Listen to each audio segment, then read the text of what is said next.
Odisha cricket छाड़िले Odia cricketer Shubhranshu सेनापति ओडिशार नुहे मध्यप्रदेश क्रिकेट एसोसिएशन पक्षर से आगामी सीजन खेलिबे।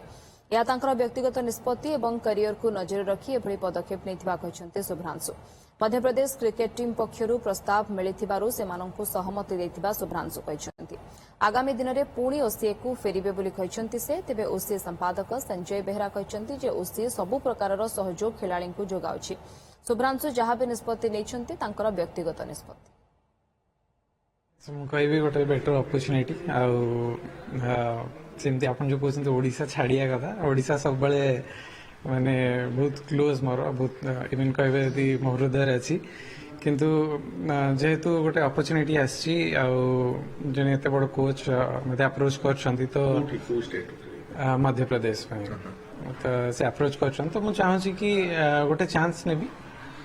जेहेतु गोटे अपॉर्चुनिटी मो कैरियर बेटरमेंट इवन बहुत जिन भावुँ कि गोटे एक्सपीरियंस किसी लर्निंग भी अच्छी से भितर तो से गोटे चांस ना चाहूँगी गोटे पिला जदि तार निजर भी गोटे इच्छा अच्छी कैरियर जदि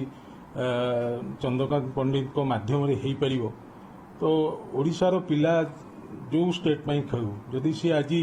आईपीएल खेल कि इंडिया खेल आम गर्वित अनुभव कर आम ओडिया पिला जाकि एत बाट पहुंची पाइला तो आमर भी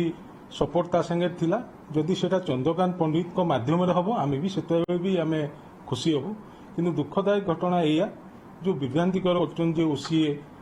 किसी सहयोग करनी ओसीए सांगे किसी मिसअंडरस्टैंडिंग होती सेमती किसी कौन जिनस